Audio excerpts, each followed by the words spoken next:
야담과 옛날 이야기 가득한 백세야담. 정말 재밌어요. 저처럼 구독과 좋아요 잊지 말고 꼭 눌러주세요. 옛날 옛적 아지랑이가 피어오르는 경기도의 한 작은 마을. 이곳에서 허드렛 일을 하면서 살아가는 머슴 팔복이가 있었습니다. 하루 세 끼만 먹으면 만족하는 팔복이었지만 부인의 성화에 못 이겨 최근 장돌뱅이를 하고 있었지요. 옆 동네에 사는 개똥이는 벌써 집 한 채를 샀다잖아요. 그렇게 남의 집 허드렛 일을 하면서 언제 돈 벌겠어요. 그러니까 어서 나가서 놀이개 하나라도 팔라고요. 부인이 등 떠밀어 어쩔 수 없이 장돌뱅이가 됐지만 팔복이는 장사에 영 소질이 없었습니다.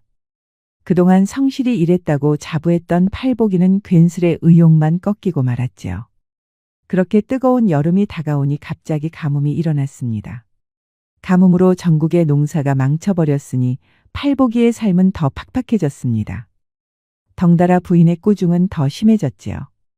이렇게 더운데 저기 있는 우물에 있는 물이라도 뜨자고요. 저 우물은 우리 조상님들이 아끼던 것이라고 누누이 말하지 않았소. 언젠가는 비가 쏟아질 테니 너무 염려마시오 부인. 그럼 나가서 기우제라도 지내시든가. 팔복이 집 앞에 있는 우물은 조상님들이 늘 아껴 쓴 것이었습니다. 목이 마르다고 함부로 물을 뜰 수가 없었지요. 안 그래도 가난해서 팍팍했던 부인은 그런 팔복이 가문의 전통도 무시하는 것이었습니다. 그러던 어느 날, 오늘도 어김없이 장돌뱅이 장사에 나서려던 팔복이는 졸린 눈을 비비며 밖을 나왔습니다. 그런데 부인의 밥 짓는 소리가 오늘은 들리지 않는 것이었습니다. 부인, 이 사람이 어디로 간 거야? 한동안 집 근방을 찾은 팔복이는 마루에 놓여있는 쪽지 하나를 발견했습니다. 놀란 팔복이는 얼른 쪽지를 읽어보았지요. 아무래도 당신하고 살 수는 없을 것 같아요. 그 잘난 우물에서 한 모금씩 받아 드시면서 혼자 사세요. 그때 대문 앞에 발자국 소리가 들렸습니다. 팔복이는 부인이 왔다고 믿고 얼른 밖으로 나왔지요. 그런데 밖에는 부인이 아니라 동네에 사는 아주머니가 서 있었습니다. 아주머니가 여기 무슨 일입니까? 아이고, 결국 일을 저질렀구먼. 저질렀어. 그게 무슨 말씀입니까? 아주머니는 혀를 끌끌 찼습니다. 자네도 참 눈치가 없구먼 그래. 어찌 마누라가 사통을 하는 것도 그렇게 까마득히 모를 수가 있나. 팔복이는 놀라서 주저앉고 말았습니다. 알고 보니 부인은 옆 동네에 사는 개똥이와 몰래 정을 나눈 것이었습니다. 개똥이가 집 한 채를 샀다고 하더니 둘이서 눈이 맞아서 멀리 도망친 것이었습니다. 그렇게 호라비가 된 팔복이는 쓸쓸히 겨울을 맞이해야 했습니다. 안 그래도 추운데 부인까지 떠나고 혼자가 되니 더 옆구리가 추워지는 것 같았지요. 그러던 어느 날, 갑자기 장대비가 쏟아졌습니다. 깜짝 놀란 사람들은 얼른 몸을 피해 집으로 뛰어들어가고 있었고 팔복이도 집으로 들어와 젖은 옷을 말리고 있었지요. 그런데 밖에서 키우고 있던 소가 크게 우는 것이었습니다. 외양간까지 비가 새면서 사료까지 몽땅 젖은 것이었지요. 팔복이는 얼른 들어가서 소를 달래주었습니다. 그렇게 소에게 사료를 먹이고 나오는데 팔복이는 놀라서 뒷걸음질을 치고 말았습니다. 집 앞에 웬 시커먼 것이 보였습니다. 조심스럽게 다가간 팔복이는 눈이 휘둥그레졌습니다. 피부가 뽀얀 비구니가 쓰러져 있는 것이었지요. 아이고, 여승께서 어찌 이런 곳에 쓰러져 계십니까? 팔복이는 얼른 비구니를 업고 집으로 들어갔습니다. 벼락까지 치면서 정신이 없었지만 팔복이는 바로 의원의 집으로 뛰어갔지요. 의원은 팔복이를 따라 비구니의 진맥을 보고는 곧불과 기력 회복에 좋은 약재를 다려주었습니다. 비가 새면서 팔복이의 집은 축축하고 습해졌습니다. 그런데도 팔복이는 비구니를 열심히 치료하였지요. 비가 그치니 언제 그랬냐는 듯 마을에는 따스한 햇빛이 찾아왔습니다. 안색이 좋지 않던 비구니도 차츰 건강을 되찾고 있었지요. 그렇게 나흘이 지나니 비구니가 드디어 눈을 떴습니다. 드디어 깨어나셨군요. 여승께서 잘못되실까 얼마나 무서웠는지 모릅니다. 비구니는 팔복이의 집을 잠시 살피더니 포근한 미소를 지었습니다. 시주께서 저를 살리셨군요. 이 은혜를 어찌 갚아야 할지 모르겠습니다. 아이고 아닙니다. 목숨을 보전하셨으니 이제는 됐습니다. 여기 의원님이 지어주신 약재가 더 있으니 이것만 드시고 가십시오. 안 그래도 몸이 아주 왜소하시던데 건강 꼭 챙기셔야지요. 비구니는 팔보기의 성심에 사뭇 감탄한 듯 활짝 웃으며 양손을 모아 발언하였습니다. 시주께서는 좋은 분이십니다. 언젠가는 꼭 관직에 오르실 겁니다. 팔보기는 웃음이 터졌습니다. 평생 허드렛 일만 하던 머슴이 관직이라니. 너무 허무맹랑한 소리였지요. 제가 일러둔 대로만 하신다면 반드시 관직에 오르실 겁니다. 그것이 무엇입니까? 집 앞에 있는 우물은 얼마나 오래됐습니까? 팔보기는 쑥스러운 듯 머리를 극적였습니다. 조상님들이 조금씩 쓰라고 하셔서 아주 오래됐습니다. 실은 물이 너무 오래돼서 마셨다가 바로 뱉어냈습니다.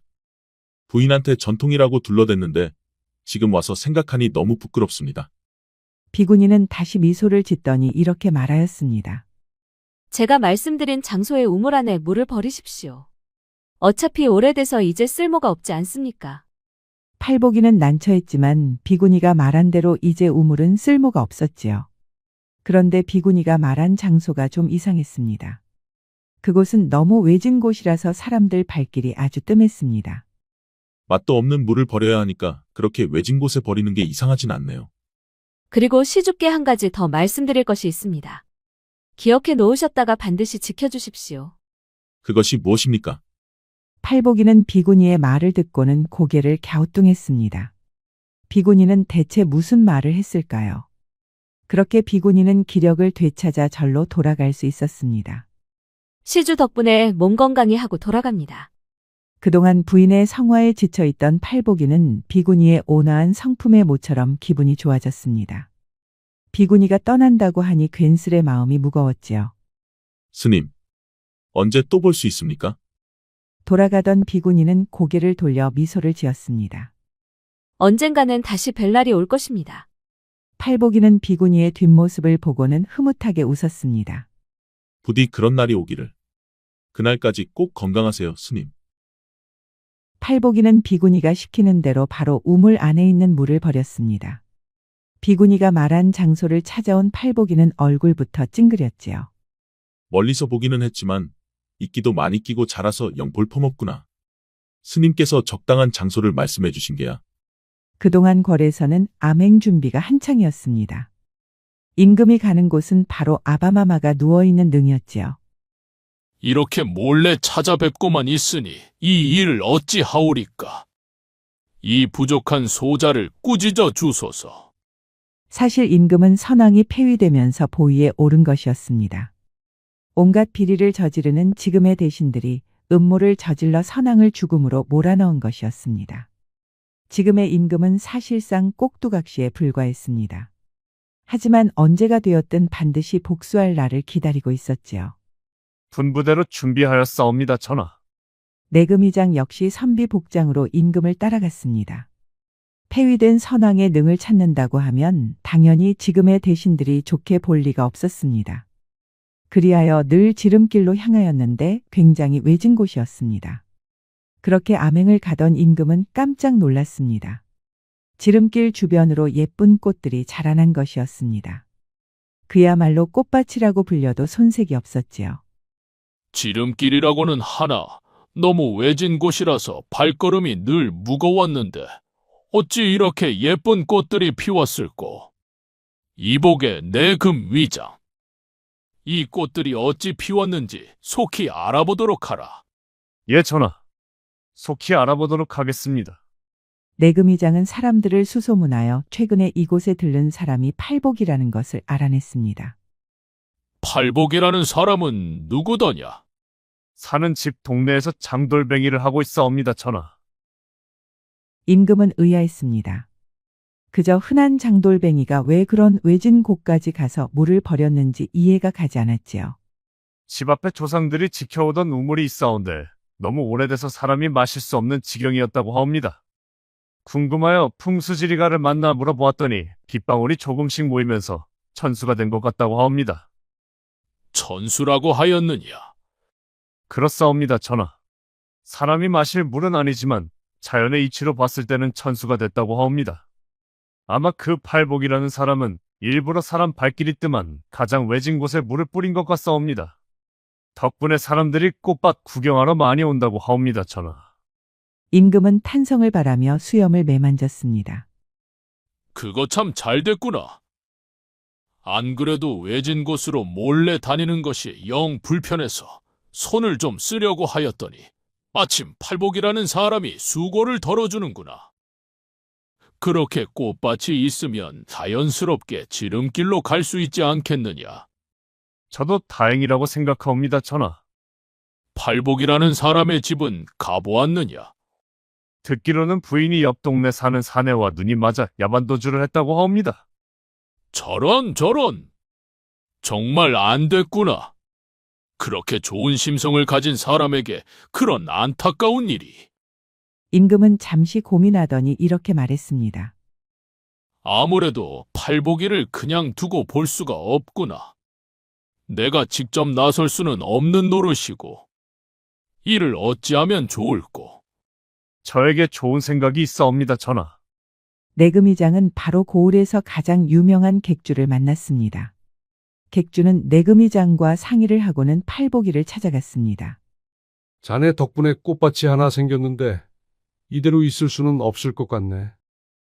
듣자 하니 동네에서 장돌뱅이를 하고 있다던데 이제 자리를 잡아야 하지 않겠나.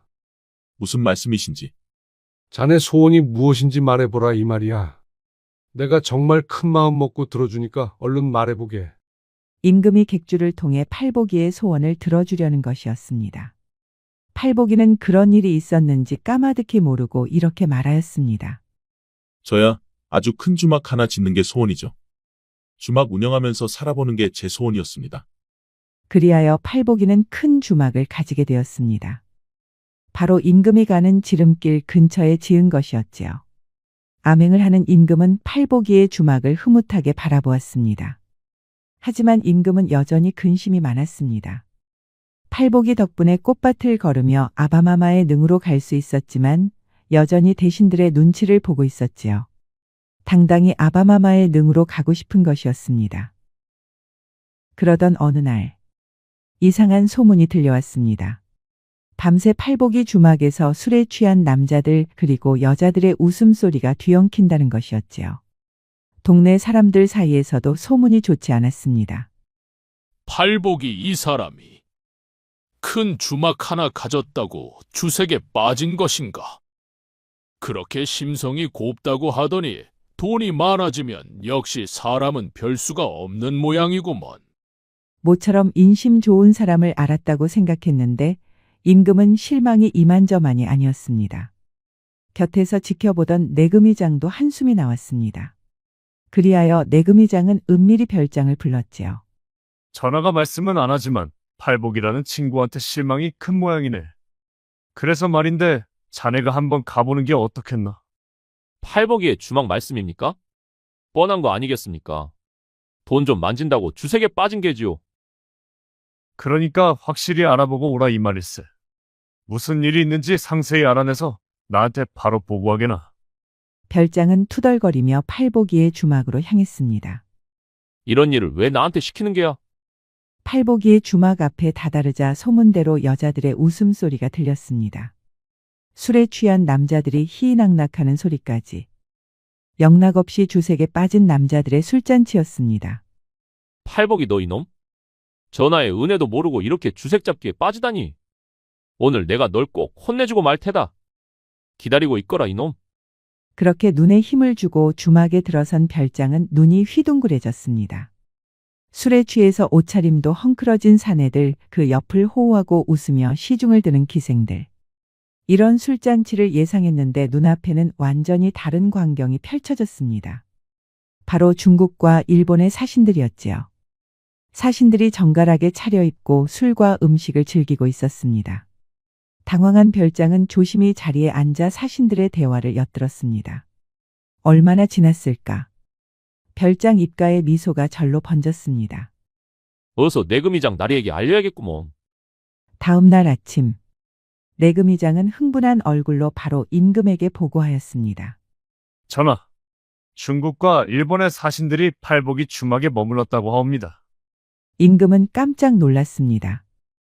방금 무엇이라고 하였는가? 사신들이 어디를 갔다고 하였느냐? 팔복이 주막이라고 하옵니다. 주막의 음식이 워낙 맛있어서 그곳에서 은밀히 모였다고 하옵니다. 임금은 믿을 수가 없었습니다. 중국과 일본의 사신들이 아무런 통보도 없이 외진 곳의 주막에 가다니. 한 나라의 교류를 생각해 보면 상상하기 힘든 일이었습니다. 그때 임금에게 중국과 일본이 보낸 서찰이 도착했습니다. 팔복이 주막에서 만드는 음식들을 수입하고 싶다는 내용이었습니다. 앞으로 거래에서 음식을 먹을 때도 팔복이가 만든 음식이 먹고 싶다는 것이었습니다. 팔복이 음식이 얼마나 맛있길래 어찌 일본과 중국의 사신들이 은밀히 모였단 말인가? 임금은 암행을 하면서 팔복이 주막에서 음식을 먹은 적이 없었습니다. 궁금한 임금은 이번 암행길에는 주막에 들러 국밥을 먹어보았지요. 국밥을 입에 넣은 임금은 감탄하여 한동안 말을 잇지 못했습니다. 이것이 진짜 조선의 국밥이로구나. 어찌 이런 맛이 나왔는고? 이후에 임금은 직접 팔복이의 주막에 행차했습니다. 중국과 일본의 사신들을 맞이한다는 명분이었지요. 덕분에 그 지름길은 더는 외진 길이 아니라 선왕의 능으로 가는 길로 인정받았습니다. 이제 임금도 당당히 선왕의 능으로 갈 수 있게 되었지요. 임금은 사신들을 맞이하면서 또 다른 사실도 알게 되었습니다. 바로 여자들의 웃음소리. 그 웃음소리의 정체는 바로 사신들의 아내였습니다. 사신들의 아내마저도 팔복이 음식 실력에 반해 조선 땅을 밟은 것이었습니다. 그러면 그렇지. 그렇게 심성이 고운 친구가 주색 잡기에 빠졌을 리가 없지. 그렇고 말고 임금은 기분이 좋아 팔복이를 직접 만나기로 했습니다. 팔복이는 영문도 모른 채 객주를 따라갔다가 임금을 만났습니다. 놀란 팔복이는 얼른 몸을 웅크렸지요. 자네가 조선의 사신들 100명의 역할을 했다는 팔복인가? 팔복이는 고개를 숙였습니다. 천부당만부당한 말씀이옵니다, 전하. 저처럼 천한 것이 어찌 그럴 수가 있겠습니까? 자네가 정말 큰 일을 했네. 수라간에 자네의 음식들을 보냈더니 입이 마르도록 칭찬을 하더군. 그래서 자네를 사홍원에 앉히려고 하네. 팔복이는 눈이 휘둥그레져서 임금을 올려다보았습니다. 비군이 말대로 진짜 관직으로 발탁이 된 것이었습니다. 사실 팔복이 음식 실력은 모두 비군이 덕분이었습니다. 시주께서 만드신 죽을 맛보니 실력이 보통이 아니십니다. 국밥과 음식 만드는 법을 꼭 통달하십시오. 그럼 꼭 관직을 맡게 되실 겁니다. 순수한 팔복이는 비군이가 시키는 대로 조선의 국밥과 음식을 열심히 연구하였습니다. 팔복이는 음식을 만들 때마다 스스로에게 놀랐지요. 장사에는 소질이 없었지만 음식을 만드는 일은 정말 재미가 있었습니다. 그렇게 팔복이는 집으로 돌아와 궐로 들어갈 준비를 하고 있었습니다. 이제 고을에서 흔한 장돌뱅이가 아닌 임금의 밥상을 책임지는 사홍이 된 것입니다. 그런데 그때 대문이 삐걱하면서 열리더니 낯익은 목소리가 들렸습니다. 개똥이와 야반도주를 했던 부인이 돌아온 것이었습니다. 부인은 바로 팔복이 앞에 무릎을 꿇었습니다. 죽을 죄를 지었습니다, 서방님. 제가 잠시 정신이 어떻게 됐나 봅니다. 부디 저를 용서하세요, 서방님. 팔복이는 어이가 없었지만 통곡하는 부인을 도저히 외면할 수가 없었습니다. 그렇게 부인을 집으로 다시 들였지만 참회한다는 부인의 마음은 하루도 가지 않았습니다. 팔복이와 마주보며 국밥을 한 그릇 먹더니 바로 예전의 경박한 성격으로 돌아온 것이었습니다. 그런데 서방님, 사홍원에 발탁됐다고 하시던데. 그럼 주막은 누가 보는 거예요? 팔복이는 주막에 대해 궁금해하는 부인이 불편했습니다. 하지만 부인은 아랑곳하지 않고 주막에 대해 계속 캐묻는 것이었습니다. 서방님이 가시면 주막을 볼 사람이 필요하잖아요. 제가 보면 안 될까요? 제가 그래도 음식 실력은 보통이 아니었잖아요. 팔복이는 한숨이 나왔지만 부인이 말한 대로 주막을 봐줄 사람은 필요했습니다. 하지만 그 사람이 다른 사내와 눈맞고 야반도주한 부인이 될 것이라고는 생각지 못하였지요. 팔복이는 어쩔 수 없이 부인과 함께 주막을 찾았습니다. 부엌에서 일하는 아주머니들과 일꾼들을 차례대로 소개하였지요. 부인은 어린아이처럼 신이 나서 큰 주막을 돌아다녔습니다. 그런데 그때 잠시 팔보기가 밖을 나오니 낯익은 사람이 걸어오고 있었습니다. 바로 비군이었지요. 팔보기는 너무 반가워서 울컥하고 말았습니다. 정말 오랜만입니다, 스님. 역시 관직에 발탁되셨군요. 시주께서는 꼭 그리 되실 것이라 믿었습니다. 이것이 모두 스님 덕분입니다. 아닙니다. 시주께서 열심히 하신 덕분입니다. 고운 심성 역시 시주를 여기까지 끌고 온 것이지요. 다름이 아니라 시주께 드릴 말씀이 있어서 왔습니다. 그것이 무엇입니까? 조만간 재난이 덮칠 것입니다. 그래도 이 주막을 절대 옮기지 마십시오. 절대 다른 곳으로 옮기시면 안 됩니다. 그것이 무슨 말씀입니까? 더 자세히 말씀해 주시지요. 제가 드릴 말씀은 이것뿐입니다. 시주께서는 앞으로도 잘 해낼 것입니다. 시주의 그 심성을 믿으십시오. 비군이는 그렇게 말하고는 유유히 사라졌습니다. 팔보기가 부를 틈도 주지 않고 그렇게 떠난 것이었지요. 재난이 덮친다니. 주막을 옮기지 말라는 말은 또 무엇인고? 팔보기는 그렇게 사홍이 되어 정신없는 하루를 보내고 있었습니다. 왕실의 식재료까지 철저히 관리하였기 때문에 매일 긴장의 나날이었지요. 그런데 팔보기에게 좋지 않은 소식이 들려왔습니다. 부인에게 맡긴 주막에 손님들이 점점 줄고 있다는 것이었습니다. 최근 폭우가 쏟아지면서 손님들의 왕래가 적다고 하지만 팔보기가 있을 때보다 훨씬 안 좋아진 것이었지요. 팔보기는 어렵게 시간을 내서 주막을 찾았습니다. 손님들 틈에 끼어서 먼저 국밥부터 맛보았습니다. 맛이 왜 이러지? 팔보기는 놀라서 다시 국밥을 입으로 가져갔습니다. 어찌 이리 맛이 변했단 말인가? 이러니까 손님이 줄어드는 게 아닌가? 팔보기는 얼른 부엌에 들어갔습니다. 그런데 이게 무슨 일인지. 팔보기와 처음부터 함께했던 아주머니들이 모두 사라진 것이었습니다. 대신에 얼굴만 반반한 여인들이 국밥을 만들고 있었지요. 국밥 만드는 과정을 쭉 지켜본 팔보기는 한숨만 나왔습니다. 때마침 부인이 부엌 안으로 들어왔습니다. 부인의 얼굴을 본 팔보기는 또 한 번 놀랐습니다. 부인이 알아보기 힘들 정도로 치장을 하고 있는 것이었지요. 부엌을 드나드는 사람 얼굴이 왜 그 모양이요? 당신이 어쩐 일이에요? 오시기 전에 말이라도 좀 하시지. 여기서 일하던 아주머니들은 다 어디 있어? 그러자 부인이 화부터 내는 것이었습니다. 그 아주머니들은 내가 다 쫓아냈어요. 어찌나 말을 안 듣던지. 그게 무슨 말이요? 그분들을 왜 쫓아냈단 말이요? 서방님이 저한테 주막을 맡기셨잖아요. 이제 주막일은 저에게 모두 일임하셔야지요. 그까지 부엌이라는 사람도 제가 마음대로 쫓아내지 못하나요? 팔보기는 어이가 없었습니다. 그 아주머니들은 팔보기와 생사를 함께할 정도로 좋은 사람들이었습니다. 국밥과 음식 맛을 만들어낸 장본인들이었지요. 그런 사람들을 아무런 말도 없이 쫓아내다니. 팔보기는 화가 치밀었습니다. 그런데 그때 어명이 도착했습니다. 임금의 명으로 곧장궐로 들어가야 했습니다. 주막일은 저에게 다 맡기세요. 안 그래도 궁중일로 바쁘실 텐데. 팔보기는 하는 수 없이 주막을 뒤로 하고 궐로 돌아가야 했습니다. 그때 비구니가 해줬던 말이 떠올랐습니다. 절대 이 주막을 옮기지 말라고 하였지요. 내가 이렇게 신신당부하니 주막을 다른 곳으로 옮기지 마시오. 절대로 옮기면 안 됩니다. 아시겠소? 이렇게 좋은 주막을 왜 옮기겠어요? 장사 좀 안 된다고 너무 그러지 마세요.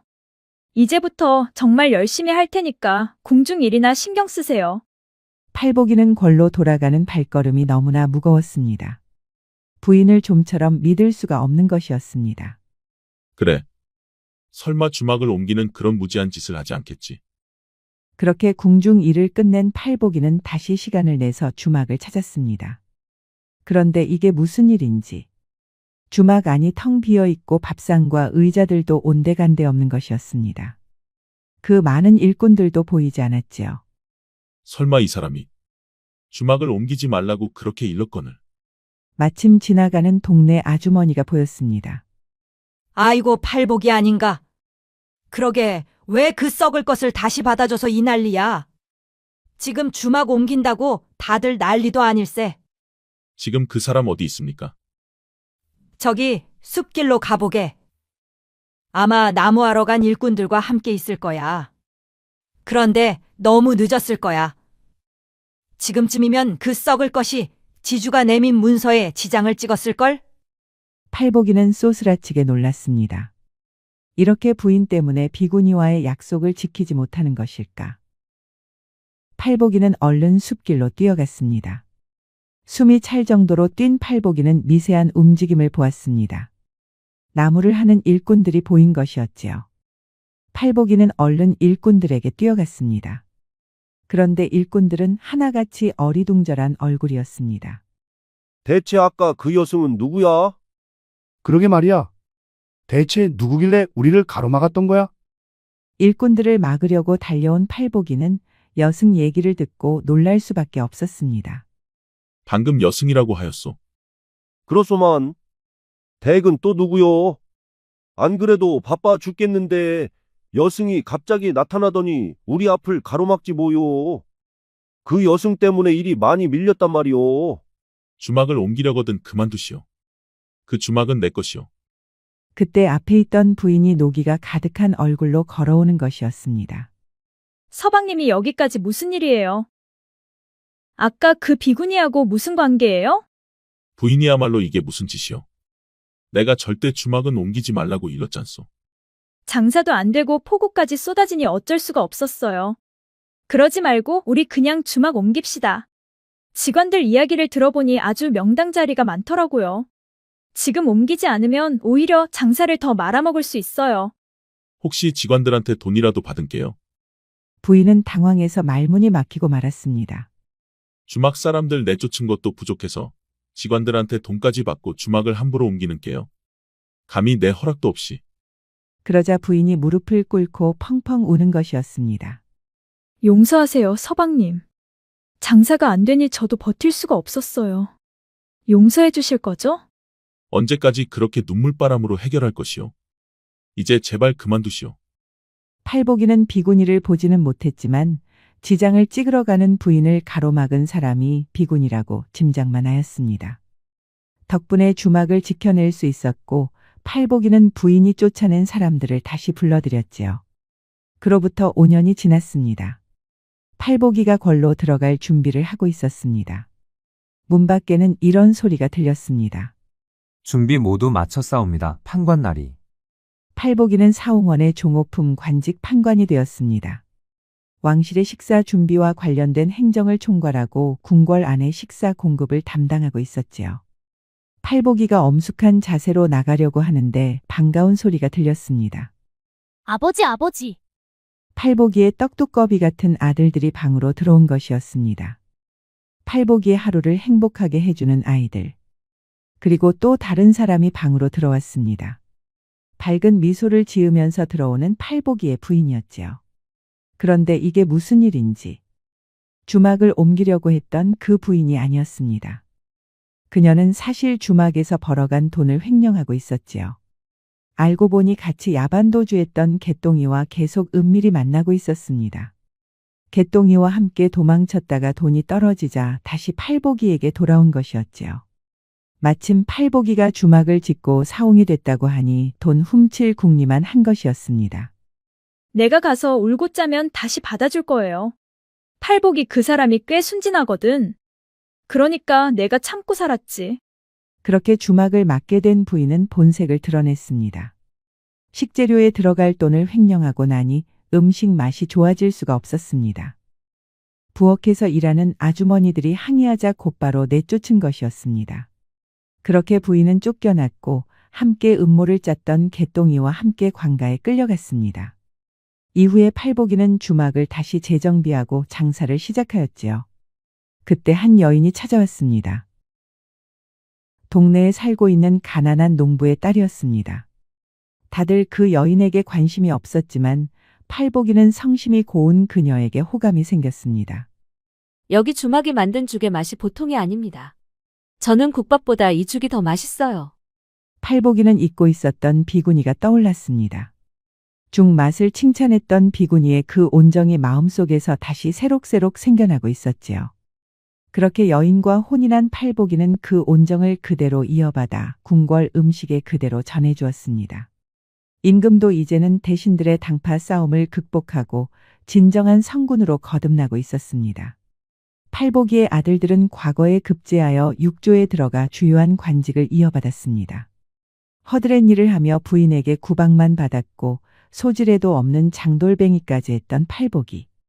그리고 누구에게 말하기도 부끄러웠던 집 앞에 우물도 있었지요. 팔복이의 고운 심성 덕분에 양반가로 새롭게 태어난 것이었습니다.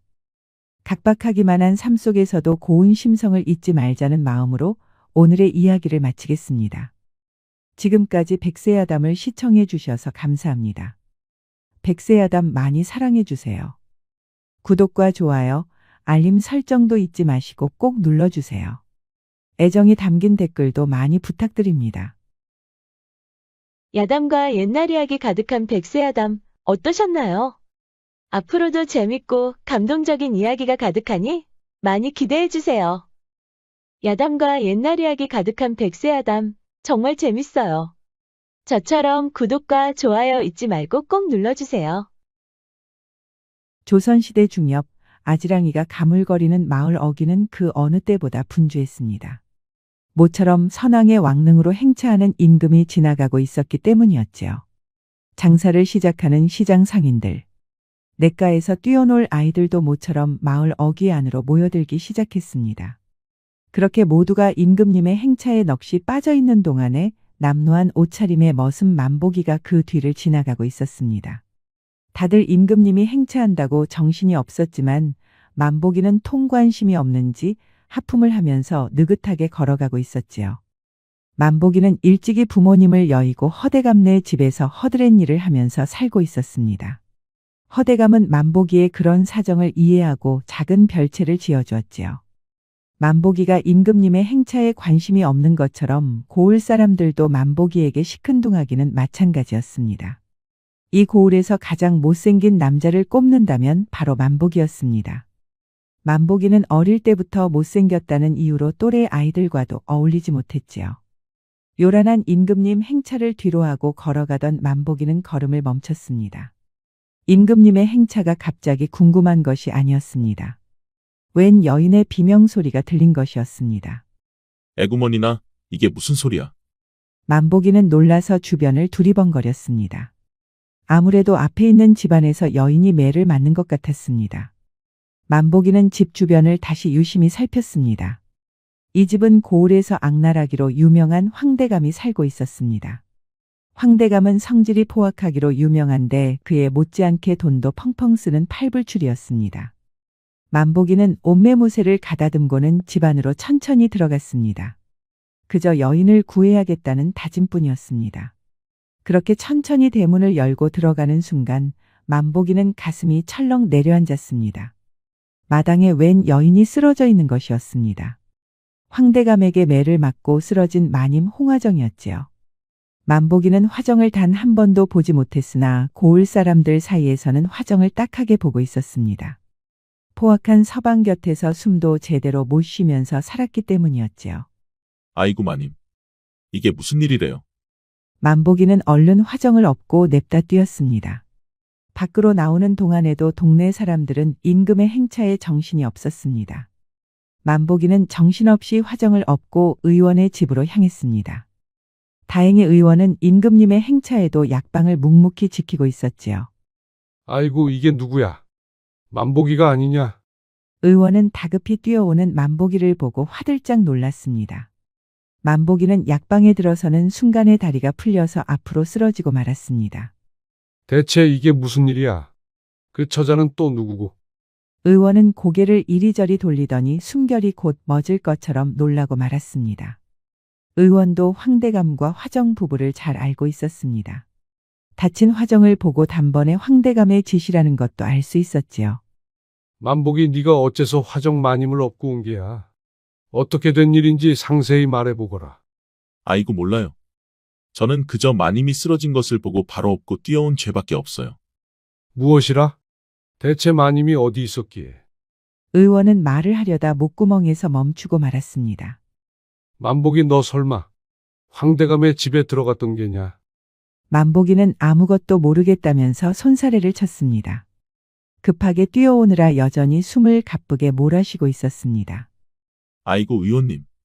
그런 얘기는 나중에 하고, 사람부터 살리셔야지요. 의원 나리께서 지금 뭐 하시는 겁니까? 뭐야 이놈아. 의원은 발끈했다가 바로 화정의 상태부터 살폈습니다. 날카로운 눈빛으로 화정의 맥을 짚어보았지요. 목숨은 유지가 되겠으나 어혈이 좀 있구나. 의원은 바로 침으로 어혈을 제거하고 약재를 사용해서 부기와 열을 가라앉혔습니다. 만복이 네가 할 일은 다 끝났다. 화정 마님이 깨어나면 돌려보낼 테니 너는 그만 돌아가거라. 만복이는 숨을 고르더니 화정의 상태를 다시 살폈습니다. 다시 돌려보낸다는 게 무슨 말씀입니까? 그럼 황대감 집에 다시 돌려보낸단 말씀입니까? 그럼 어쩌라는 거냐? 약 주고 병 주는 것도 아니고. 그게 무슨 말씀입니까? 뭐야 이놈아. 황대감한테 매를 맞아서 이렇게 된 사람한테 다시 황대감 집에 들어가라고요? 정신없이 치료에 매진하던 의원도 말문이 막히고 말았습니다. 네가 신경 쓸 일이 아니다. 나 역시 마찬가지고 황대감하고 마님이 해결할 문제이니라. 전 그런 복잡한 것은 모르겠고 아무튼 마님이 다시 황대감 집에 들어가면 안 된다는 것은 분명합니다. 의원은 화가 나서 만복이의 어깨를 세게 내리쳤습니다. 왜 이러신데요, 의원님? 의술을 부리셔야 할 분이 어째서 손찌검을 한단 말입니까? 황대감 성미 건드려서 좋을 게 없단 말이다. 그러니 빨리 너는 집으로 돌아가거라. 이러다 너까지 눈에 띄었다가 무슨 경을 치려고 그래. 돌아가라니까. 만복이는 어쩔 수 없이 집으로 돌아왔습니다. 별채 안으로 들어가서 이불을 펴고 들어놓을 때까지 만복이의 눈에는 고통스러워하는 화정의 얼굴이 아른거렸지요. 얼마나 큰 죄를 지었길래 부인을 그렇게 함부로 대한단 말인가? 정말 나쁜 양반이야. 만복이는 눈만 말똥말똥 뜨면서 좀처럼 잠을 이루지 못했습니다. 지금 이 순간에도 힘들어할 화정 생각에 눈을 감을 수가 없는 것이었지요. 다음 날 아침에 눈을 뜬 만복이는 바로 약방으로 향했습니다. 의원은 소염 작용이 있는 약재를 다려 먹이고 있었습니다. 화정이 조금씩 정신을 차리며 약재를 입에 넣고 있었지요. 아주 한 걸음에 달려왔구나. 내가 어제 한 말을 벌써 잊은 게야. 그러다 너까지 경을 칠 수 있다고 몇 번을 말하느냐. 저처럼 못난 놈을 경을 쳐서 뭐 한다고요? 마님은 좀 어떻습니까? 조금씩 호전되고 있으니 염려하지 말거라.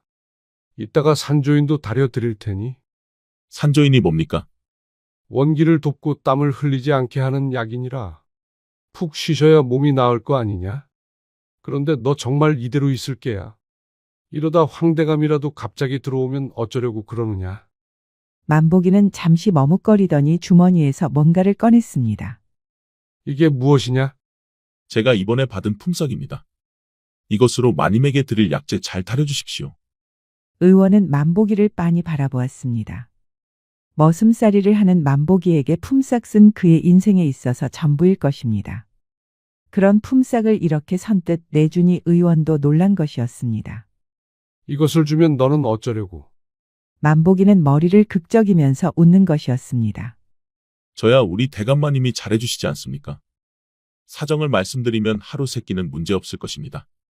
의원은 아무리 생각해도 머슴에게 전부인 품삯을 받는 게 불편했습니다. 마님이 직접 드릴 터인데 네가 뭐하러 이런 수고를 하느냐? 이 품삯은 너에게 전부가 아니냐? 그냥 가져가거라. 돈은 마님에게 받으면 되는 게야. 지금 마님이 돈을 줄 형편이 아니지 않습니까? 아무리 봐도 황대감이 돈을 줄 일은 없을 것 같고. 듣고 보니 의원도 걱정이 됐습니다. 황대감에게 진짜 매를 맞았다면 만복이가 말한 대로 치료비는 받지 못할 수도 있었습니다. 그렇게 의원이 한참 고민하고 있을 때 만복이가 억지로 품삯을 의원 주머니에 쑤셔 넣었습니다. 그럼 우리 마님 잘 부탁드립니다, 의원나리. 그렇게 만복이는 쏜살같이 약방을 나왔습니다. 뛰쳐나가는 만복이를 급하게 부른 의원은 목이 아파서 기침을 하더니 헛웃음이 나오고 말았습니다. 누가 우리 마님이라는 거야. 저 녀석이 저런 면도 있었구먼 그래. 못생겼다고 매일 무시만 받는 녀석이. 의원은 혀를 끌끌 찼습니다. 만복이가 어릴 적에 의원의 딸에게 눈길을 준 일이 있었습니다. 못생긴 만보기가 자꾸 쳐다보니 딸이 울음을 터뜨렸지요. 그때 의원은 만보기를 한참 나무라고 딸을 달래주었습니다. 마을 사람들이 모두 만보기를 무시하고 냉대했지만 의원은 그날 이후로 계속 신경이 쓰였습니다. 마음 한 곳에서 불편한 감정이 조금씩 싹트고 있었지요. 마님 어여 일어나십시오. 그래야 저 못난 녀석 품삯을 갚을 수 있지 않겠습니까? 그렇게 이틀이 지나고 해가 뜨자 화정이 조금씩 기운을 차렸습니다. 만보기는 그 전날에 백숙을 가져왔습니다. 많이 모여 백숙 드시고 기운 차리십시오. 만보기가 불편했던 의원은 조금씩 입가에 미소가 번졌습니다. 만보기의 정성에 자꾸 헛웃음이 나오는 것이었지요. 화정은 황대감에게 매를 맞은 곳도 점차 나아지더니 서서히 눈을 뜨기 시작했습니다. 정말 감사합니다, 의원님. 나리가 아니었으면 전 이미 죽은 목숨이었을 겁니다. 감사는 저에게 아니라 만보기에게 하십시오, 마님. 자초지종을 들은 화정은 숨을 삼키며 놀랐습니다. 어찌 그 총각이 그런 일을. 제가 정신을 잃어버려서 누가 저를 업고 왔는지도 몰랐습니다. 전 그저 의원님이 데려온 줄 알았습니다. 아닙니다, 마님. 만보기가 쓰러진 마님을 얼른 업고 뛰어오지 않았다면 지금 이렇게 건강을 되찾기는 힘들었을 겁니다. 화정은 거동이 아직 불편했지만 몸에 생긴 타박상과 상처들이 많이 흐릿해졌습니다. 그리고 마님, 만보기가 약재에 쓸 품삯을 줬습니다. 마님이 당장 돈이 없을 거라고 말이지요. 화정은 감탄하면서도 한숨이 나왔습니다. 만보기 말이 틀리지 않았습니다. 황대감에게 매를 맞고 쫓겨난 마당이니 당장 돈을 구할 수도 없었습니다. 마님에게 여쭤볼 일은 아니지만 황대감님 집에는 돌아가셔야 돈이라도 받을 수 있지 않겠습니까? 화정은 의원의 말이 끝나기도 전에 머리를 흔들었습니다. 황대감에게 매를 맞은 기억이 생생했습니다. 마침 만보기가 백숙을 들고 들어왔습니다. 아이고 마님. 이제 좀 정신이 드십니까? 정말 고맙네. 자네 덕분에 살았네. 그런데 마님. 어쩌다 집마당에 쓰러져 계셨습니까? 황대감한테 매를 맞은 것이 맞지요? 의원은 만보기를 말렸지만 화정은 순순히 대답했습니다. 사실 그 양반이 요즘 노름에 손을 대고 있네. 돈을 아주 물 쓰듯이 펑펑 쓰고 있지. 얼마 전에는 선조께서 물려주신 땅까지 팔아치웠지 뭔가. 집안은 주체할 수 없이 기울어지고 있는데 그 양반은 여전히 정신을 못 차리고 있다네. 나는 금부치하고 옷까지 팔면서 어떻게든 집은 지키려고 했지. 그런데 왜 매를 드신 겁니까? 마님은 집이라도 지키려고 한 것이 아닙니까? 말하지 않고 몰래 팔아서 돈을 썼다나. 기가 막혔지만 대꾸할 시간도 없이 매를 맞은 게야. 듣고 있던 의원도 절로 탄식이 나왔습니다. 그런데 정말 참기 힘든 건 요즘 기생하고도 놀아나고 있다네. 난 절대로 집에 돌아가지 않을 테야. 몸종이 되는 한이 있어도 그 양반 얼굴은 다시 보지 않겠어. 만보기는 화정의 딱한 처지에 눈물이 글썽거렸습니다. 의원님. 제가 꾸준히 품삯을 드릴 테니 화정 마님을 데리고 계시면 안 되겠습니까? 의원은 펄쩍 뛰었습니다. 아이고 무슨 오해를 받으려고 그런단 말인가. 안 그래도 호랍이라고 주변에서 수군거리는데 말이야. 만보기가 마님을 업고 왔으니 만보기가 책임을 져야지. 제가 어떻게 책임을 집니까? 머슴살이하는 못난 놈이. 의원은 잠시 고민하더니 이렇게 말했습니다. 지금 별채에 살고 있지 않나? 너무 작아서 저 혼자 자는 것도 벅찹니다. 그럼 내가 허대감님을 찾아뵙고 더 큰 별채를 지어주라고 말씀드리겠네. 마님을 이대로 보낼 수는 없는 노릇이니 네가 마님을 잘 보필하거라. 하지만 의원님. 화정 마님 이야기를 들으면 아마 노발대발하실 겁니다. 별채에서 오히려 제가 쫓겨날 수도 있습니다. 걱정하지 말거라. 만보기가 내 일을 잘 도와줘서 고마운 마음이 있었다고 둘러대면 되지 않겠느냐? 만보기는 잠시 말문이 막혔습니다. 제가 의원님 일을 도왔다고 말입니까? 물론 그런 일이야 없었지만 별 수가 없지 않느냐? 그렇게 알거라. 화정 마님에 대해서는 입 밖에도 꺼내지 말거라. 마님이 좀 진정이 되면 그때 천천히 별채에서 나오면 되지 않겠느냐? 그때까지만 좀 참거라. 이참에 네가 큰 별채도 가질 수 있으니 좋지 않느냐? 안 그러느냐? 허대감은 사정을 듣고는 너털 웃음을 터뜨렸습니다. 만복이 그 녀석이 얼굴은 못생겨도 심복은 아주 대단한 청년이지. 다들 만복이를 무시하는 것이 영 안타까웠는데 이번 기회에 큰 별채 하나를 지어줘야겠네. 그렇게 만복이는 외거 노비가 되었습니다. 외거 노비는 주인 집에 거주하지 않고 독립된 가정을 가질 수 있었습니다. 주인의 토지를 경작하면서 조만 바친 덕분에 자신만의 재산도 소유할 수 있었지요. 만복이는 그렇게 전보다 큰 별채를 가지게 되었고 화정을 마님으로 모시게 되었습니다. 하지만 화정은 시간이 지날수록 못생긴 머슴을 식솔로 둔다는 것이 영 꺼림칙했습니다. 화정을 알고 있는 주변 지인들도 수군거렸습니다. 아무리 황대감이 노름에 미쳤다고 하지만 외거 노비와 함께 별채에서 산다는 것은 말이 안 된다는 것이었습니다. 양반가의 높은 신분으로 살았던 화정은 조금씩 만복이를 멀리하고 있었지요. 하지만 만복이는 그런 화정의 마음도 모른 채 매일같이 백숙을 가져와 화정의 건강을 챙겼습니다.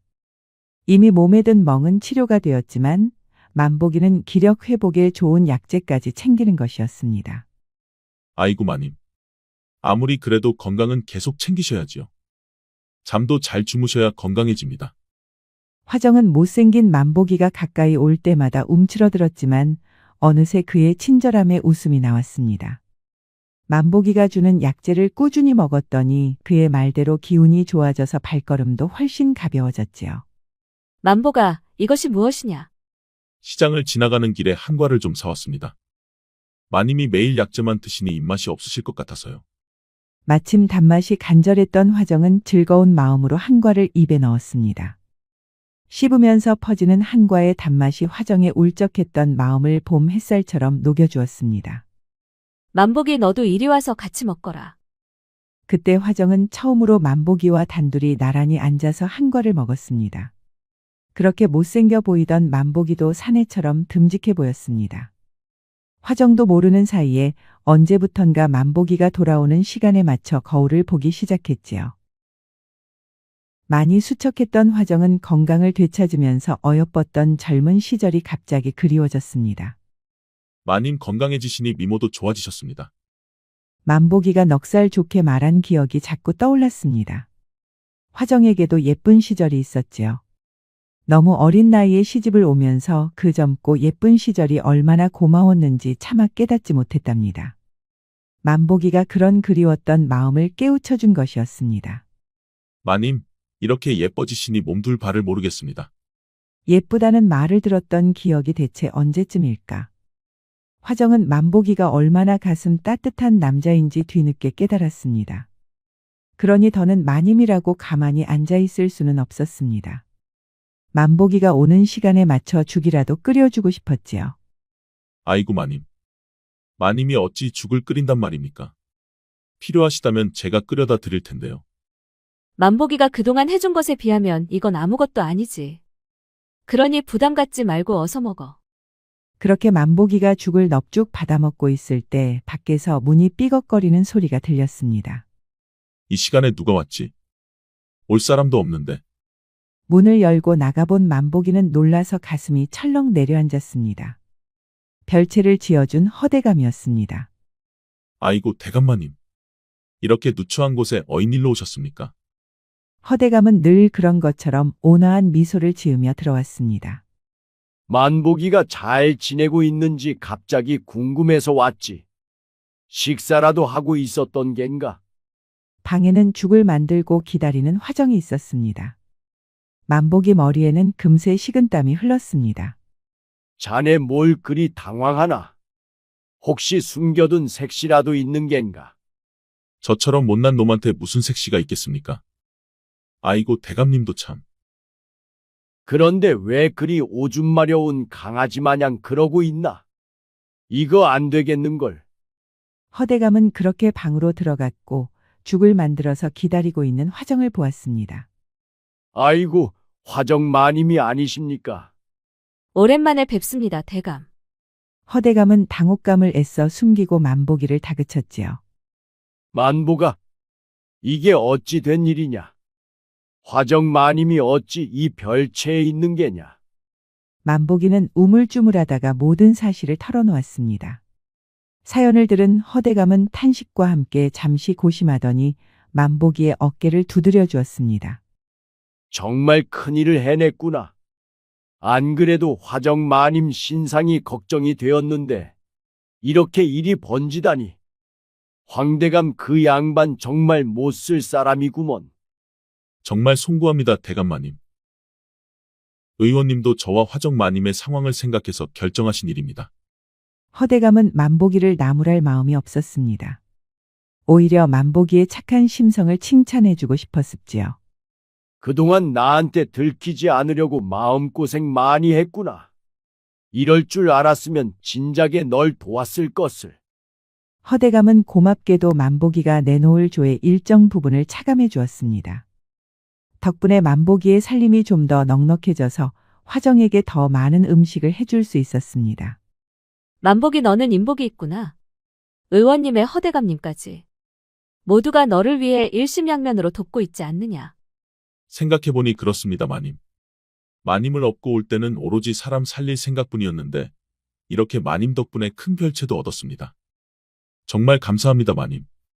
그렇게 시간이 흐르고 화정은 점점 만복이에게 정을 느끼기 시작했습니다. 만복이 역시 화정의 따스한 시선의 위로를 받으며 그날 쌓였던 피로와 시름이 눈 녹듯 사라졌습니다.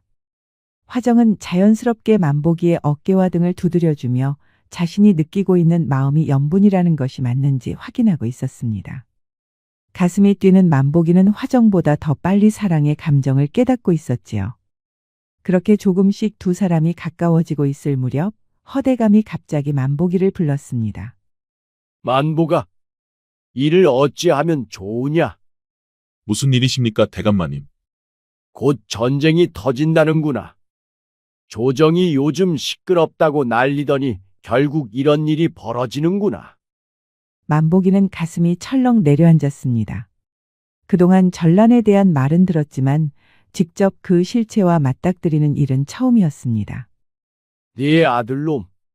네 아들놈을 제발 살려다오 만보가. 그것이 무슨 말씀입니까, 대감마님?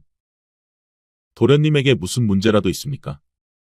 만복이 너도 알다시피 내 아들놈은 글도 제대로 못 읽는 팔불출이 아니더냐. 그런 놈이 전쟁터로 나가면 죽으러 가는 것이나 마찬가지다. 그러니 제발 도와주려무나. 만복이는 그때까지도 허대감이 무슨 말을 하려는 건지 이해하지 못했습니다. 조선시대에서 전쟁이 터지면 노비는 신분상 군역 의무에서 제외됐습니다. 하지만 양인이 돈을 내고 대신 전쟁터에 나갈 사람을 세우는 경우가 있었습니다. 바로 대립군이었습니다. 만보가, 네가 내 아들놈 대신 전쟁터에 나가만 준다면 그 별채와 소장농을 맡긴 땅까지 모두 너에게 주마.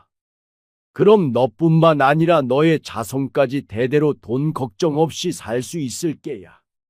만복이는 혼란스러웠습니다. 전쟁터에 나가는 건 죽은 목숨이나 마찬가지니까요. 만복이는 난처했지만 바로 떠오르는 사람이 있었습니다. 자신이 이대로 돈과 땅을 받기만 한다면 화정은 아무 문제 없이 살 수 있겠지요. 돈이 없어서 어렵게 죽을 챙겨주는 화정의 얼굴이 아른거렸습니다. 화정을 행복하게 해주는 일은 역시 돈밖에 없었습니다. 대감마님의 은혜를 갚을 날이 언제 오는가 했더니 이제야 저에게 그 기회가 온 것 같습니다. 도련님 대신에 제가 나가도록 하겠습니다. 대신에 부탁이 있습니다, 대감마님. 말만 하거라 만보가. 고개를 들지 못했던 허대감은 만복이의 충성심에 새삼 놀라 눈물이 글썽거렸습니다. 마님에게는 절대 말씀하지 마십시오. 제가 전쟁터에 나가는 그 즉시 마님은 저를 잊으셔야 합니다. 저처럼 못난 놈 빨리 잊으시고 새로운 머슴을 찾으셔야 합니다. 허대감은 만복이의 손을 잡아주었습니다. 너는 절대로 못난 놈이 아니다. 마님과의 비밀은 내가 꼭 약속하마. 만복이가 그렇게 전쟁터에 나간 날 화정은 예전처럼 죽을 만들고 기다리고 있었습니다. 문 열리는 소리에 반갑게 나온 화정은 굳은 표정의 허대감을 보고는 어리둥절한 눈치였습니다. 만복이가 전쟁터에 나갔다는 말씀입니까? 그렇게 채통을 중요시 여기는 허대감은 고개를 숙이고 말았습니다. 아들놈 하나 건사하지 못한 제가 죄인입니다. 만복이는 전쟁터에 나가면서도 마님에게는 꼭 비밀을 지켜달라고 했습니다. 마님에게 돈과 땅을 넘겨주라고 저와 약속하였습니다. 화정은 울음을 터뜨렸습니다. 못난 놈이라면서 한없이 수그렸던 만복이었습니다. 그런 만복이를 더는 못 본다고 생각하니 가슴이 미어졌습니다. 절대로 만복이를 죽게 놔둘 수 없습니다. 지금이라도 데려와야겠습니다. 무립니다, 마님. 전쟁터에 나가게 되면 그 누구도 만날 수도 데려올 수도 없습니다. 화정은 그렇게 주저앉아 울음을 터뜨렸습니다. 못생겼다고 구박받고 무시당한 만복이가 화정의 목숨을 구하고 재산까지 남겨준 것이었습니다. 전쟁터에 나간 만복은 화정을 생각할 겨를도 없었습니다. 비처럼 쏟아지는 화살 속에서 살아나기 바빴지요. 그때 만복을 유심히 관찰하는 남자가 있었습니다. 전쟁을 책임지고 있는 박장군이었습니다. 자네는 어디서 왔는가? 만복은 놀라서 똑바로 대답하지 못했습니다. 이렇게 정신이 없는 전쟁터에서 누군가의 신상을 궁금해할 사람은 없었지요. 저는 만복이라고 합니다. 허대감님 밑에서 식솔로 있던. 만복이는 실수를 눈치채고 입을 다물었습니다. 하지만 전쟁터에서 터줏대감으로 불리는 박장군을 속일 수는 없었습니다. 대립군이군. 자네 병서 한 줄이라도 읽은 적이 있는 겐가? 만복이는 고개를 숙일 수밖에 없었습니다. 박장군은 한숨을 푹 쉬었습니다. 자네는 앞으로 전쟁터에 나오지 말게. 군량을 운반하고 보급 노동에만 신경 쓰란 말일세. 만복이는 어리둥절했습니다. 박장군의 말대로라면 이제 전쟁터에서 죽을 일은 없는 것이었지요. 그렇다고 방심하지 말게. 자네의 그 노동이 우리 병사 한 사람의 목숨을 살릴 수도 있단 말일세. 자네가 느긋하게 움직이면 그만큼 우리 병사들이 목숨을 잃는단 말일세. 내 말 명심하게. 박장군은 그렇게 짧게 말하고 사라졌습니다. 뜻밖의 만난 생명의 은인이 그렇게 감사의 인사도 받지 않고 가버린 것이었습니다. 만복이는 눈물이 흘렀습니다. 사람의 목숨을 소중히 여기는 사람을 만났다는 것이 기뻤지요.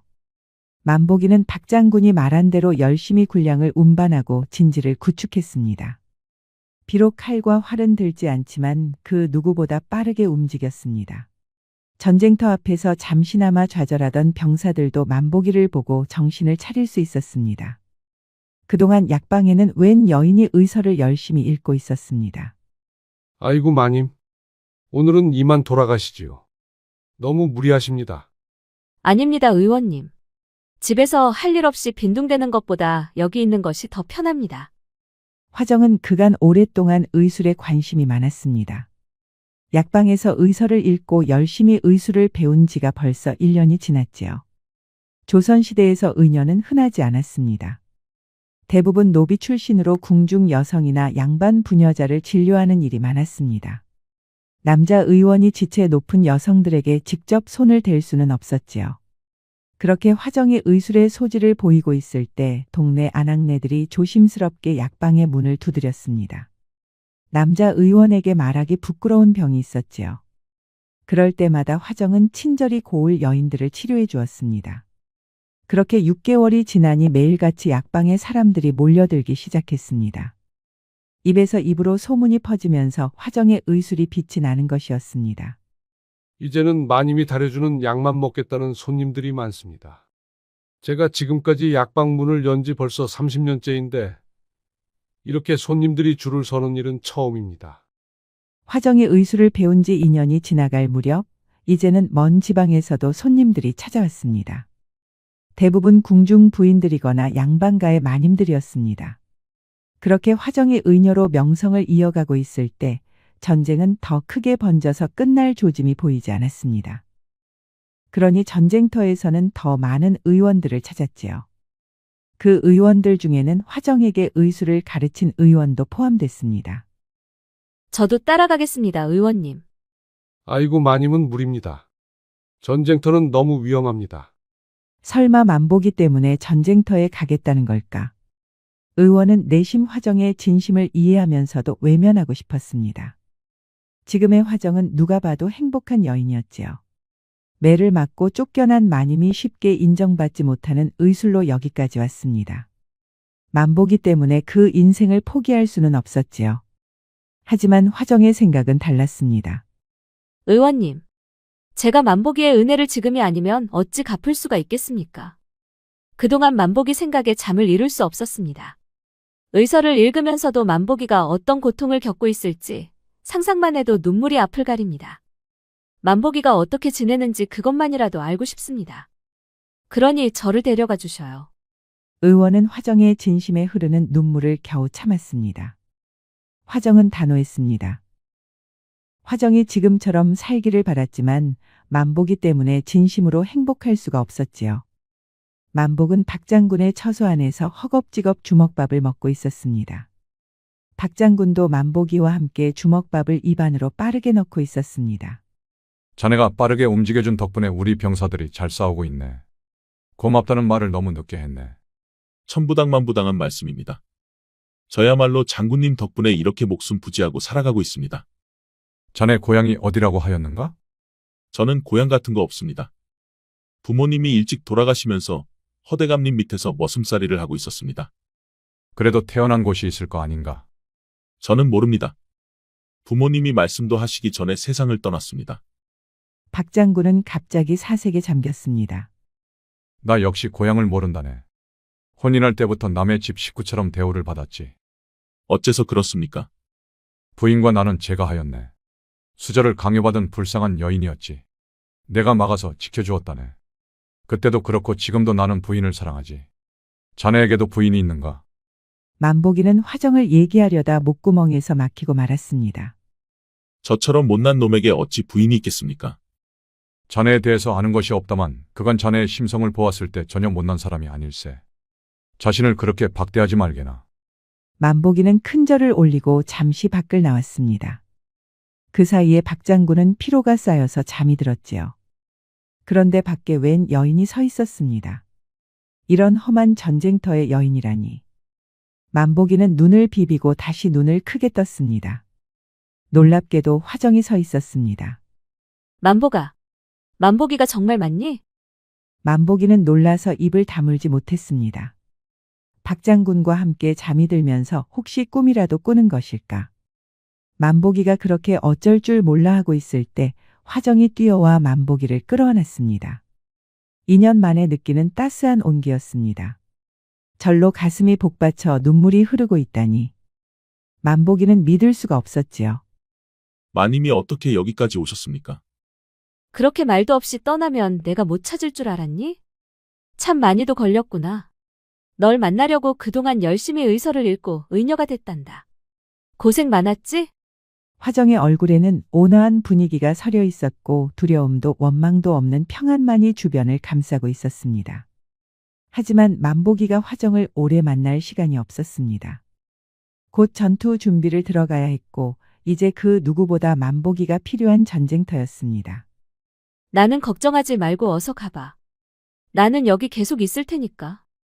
만보기가 그렇게 훌쩍거리며 연병장으로 걸어가고 있는데 뒤에서는 박장군이 걸어오고 있었습니다. 사내가 왜 그리 질질 짜는가? 아닙니다, 장군님. 눈에 뭐가 들어가서 그렇습니다. 박장군은 한숨을 푹 쉬더니 만보기의 어깨를 두드려 주었습니다. 자네는 이만 돌아가게. 이만하면 자네는 할 만큼 했어. 그게 무슨 말씀입니까, 장군님? 잠이 들었던 박장군은 화정과 만보기의 대화를 우연히 엿들었습니다.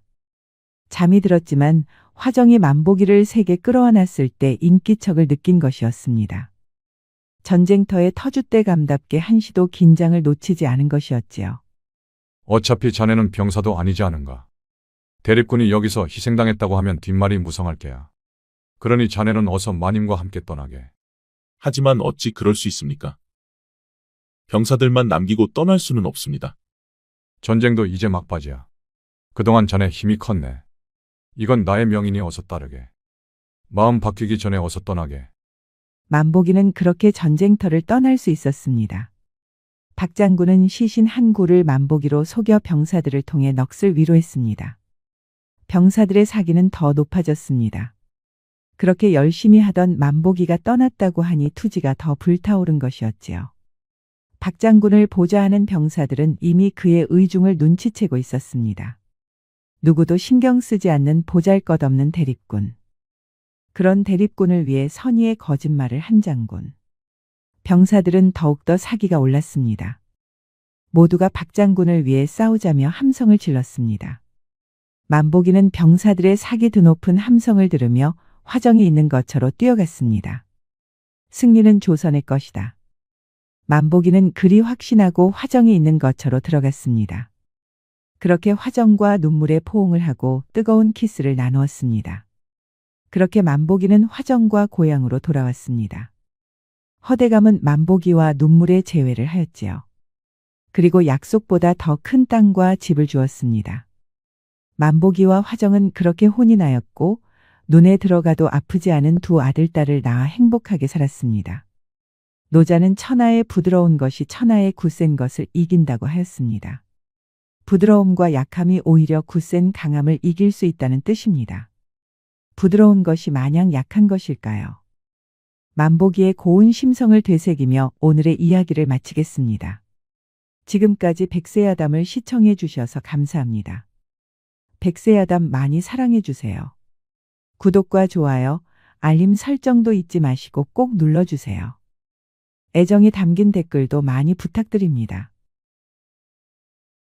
야담과 옛날 이야기 가득한 백세야담 어떠셨나요? 앞으로도 재밌고 감동적인 이야기가 가득하니 많이 기대해주세요. 야담과 옛날 이야기 가득한 백세야담 정말 재밌어요. 저처럼 구독과 좋아요 잊지 말고 꼭 눌러주세요. 봄 기운이 따스하게 다가오는 조선시대 후기의 어느 날. 고을 동네에서 소박하게 장사를 하는 장돌뱅이 차돌식이라는 남자가 있었습니다. 하지만 부인은 그런 돌식이가 마음에 들지 않았지요. 옆 동네 사는 달식이 이야기 들었지요. 재물포까지 건너가서 물고기 장사를 했다지 뭐예요. 어부 일을 한 번도 안 한 달식이가 왜 그렇게까지 했겠어요. 그만큼 능력이 된다는 거 아니겠어요. 그 집 마누라가 어찌나 자랑하고 다니는지. 눈꼴 사나워서 도통 그 자리에 있지를 못하겠더라고요. 또 개울가에서 동네 아낙들하고 수다나 뒀던 거야? 그런 이야기 뭐하러 듣고 있어. 그냥 나오지 그랬어. 무시한다고 그런 이야기 안 들리는 것도 아니고. 당신도 그러지 말고 물고기 장사라도 하지 그래요. 난 지금까지 바닷가에서 물고기 구경도 못했어. 왜 갑자기 물고기 타령이야? 돌식은 부인 잔소리에 지쳐서 주막에 들러 막걸리 한 잔을 걸치고 있었습니다. 그때 다른 상인들 사이에서 솔깃한 이야기가 돌고 있었습니다. 진주에서 새로운 장이 열린다는 것이었지요. 저도 이 동네에서 장사하는 장돌뱅이올시다. 그러지 말고 저에게도 좀 알려주십시오. 열심히 떠들던 상인 한 명이 안 되겠나 싶었는지 돌식을 자리에 앉히고는 하던 이야기를 계속했습니다. 예전부터 그곳에서 장을 열면 돈이 돈다는 정설이 있었소. 전쟁이 터진 이후에 황폐했었는데 지금은 상업 활동이 아주 활발해서 생각보다 장사 수완이 잘 통하는 곳이요. 이걸 상인들이 대부분 잘 모르더라고. 돌식은 청기누설이라도 들은 것처럼 갑자기 흥이 났습니다. 매일 잔소리를 하는 부인의 얼굴이 절로 떠올랐습니다. 돌식은 주저하지 않고 상인들과 함께 떠날 준비를 하였지요. 곧 진주로 간다오 부인. 부인 말대로 천만금을 가지고 올 테니 두고 보시오. 그거 참 듣던 중 반가운 소리네요. 허구한 날 이 동네에만 어슬렁거리는 게 영 찜찜했는데. 응원을 기대했던 돌식은 금세 기운이 빠졌지만 진주에서 많은 돈을 벌 것이라는 기대감으로 집을 나섰습니다. 진주는 상인이 알려준 대로 큰 장이 열리고 있었습니다. 돌식이 생각했던 것보다 더 많은 사람들이 몰려들면서 집에 남아돌았던 물건까지 빠르게 팔려나갔지요. 돌식이뿐만 아니라 함께 온 상인들도 모처럼 한박웃음을 지었습니다. 부인 말이 옳았어. 내가 그동안 너무 동네에서 장사하는 것만 고집했네. 이렇게 돈을 벌 줄 알았으면 진작에 전국을 유랑하는 건데. 장사를 마친 돌식이는 500냥을 벌었습니다. 돌식이는 주막에서 돈을 뿌리고 덩실덩실 춤을 추었지요. 세상에 이렇게 내가 큰 돈을 만지다니? 이것이 꿈은 아니겠지. 돌식이는 모처럼 꿀잠을 잤습니다. 이제 불행 끝 행복 시작이었지요. 그렇게 고향으로 돌아가던 중 돌식이와 상인들은 숨이 멎는 줄 알았습니다. 눈앞에 험상궂은 산적들이 튀어나온 것이었지요. 산적들은 순식간에 돌식과 상인들을 때려 눕히고는 주머니에 있는 돈을 훔치고 달아났습니다. 돌식이는 한동안 쓰러져 있다 깨어나고는 대성통곡을 하였지요. 아이고, 내 돈. 이게 무슨 일이야? 돌식이는 진주시장에서 벌어들인 500냥을 모두 빼앗겼습니다. 미천으로 가져온 200냥이 전부였지요. 이제 부인한테 사랑받을 날만 기다렸는데? 이 죽일 산적 놈들 같으니라고. 돌식이는 그렇게 힘없이 고향으로 돌아갈 수밖에 없었습니다. 그런데 이게 또 무슨 일인지. 돌식이 마을 어귀에 들어서고 있을 때 이번에는 웬 여인의 비명소리가 들렸습니다. 돈을 잃은 것이 여전히 실감이 나지 않은 돌식은 상관하지 않고 그대로 지나가려고 하였지요. 그런데 돌아보니 험상궂은 사내가 여인의 머리채를 잡고 끌고 가는 것이었습니다. 저런 몹쓸 놈을 보았는가? 어찌 연약한 여인을 저렇게 할 수 있단 말인가? 한탄하던 돌식은 씁쓸한 미소를 지었습니다. 내가 무슨 상관이란 말인가? 장사로 번 돈을 다 잃은 마당에 그냥 갈 길이나 가야지. 하지만 여인의 비명 소리는 간절했습니다. 지나가려던 돌식이는 끝내 걸음을 멈추고 말았지요. 그래. 안 그래도 돈까지 잃어서 화가 난 마당에 내 이놈 잘 걸렸다. 돌식은 그대로 비명을 지르는 여인에게 뛰어갔습니다. 사람들은 험상궂은 사내가 무서워서 좀처럼 손을 쓰지 못하고 있었지요. 여인의 저항은 아주 거셌습니다. 험상궂은 사내가 그런 여인에게 힘을 쓰는 동안에 돌식이 보기 좋게 사내의 다리 사이를 걷어찬 것이었지요. 사내는 그대로 외마디 비명을 지르며 고꾸라졌습니다. 그런데 돌식은 사내의 얼굴을 보고 눈이 휘둥그레졌습니다. 돌식과 상인들의 돈을 훔쳤던 산적들 중 한 명이었지요. 흥분한 돌식은 바로 산적의 멱살을 잡고 소리를 질렀습니다. 내 이놈. 내 돈 어디 있느냐? 어서 내 돈을 가져오너라. 그제야 구경하던 동네 사람들이 돌식을 만류하고 산적을 포박하였습니다. 포졸까지 와서 산적을 끌고 갔지만 돈을 훔친 나머지 산적들은 이미 자취를 감춘 뒤였지요. 정말 감사합니다. 덕분에 목숨을 구했습니다. 어인일로 산적에게 끌려갔던 것이요? 지나가는 길에 몸을 부딪혔는데 사과하라고 했더니 무작정 저를 때리려는 것이 아닙니까? 하도 급하게 어디를 가는 것이 이상했는데 도둑질을 하고 도망치는 산적이었군요. 돌식은 한숨이 나왔습니다. 산적 한 명을 잡으면서 희망이 생기나 했지만 남은 무리들을 어떻게 찾을지 도통 알 도리가 없었습니다. 그래도 이 맹랑한 처자가 사과를 요구한 덕분에 산적들 중 한 놈은 잡을 수 있었지요.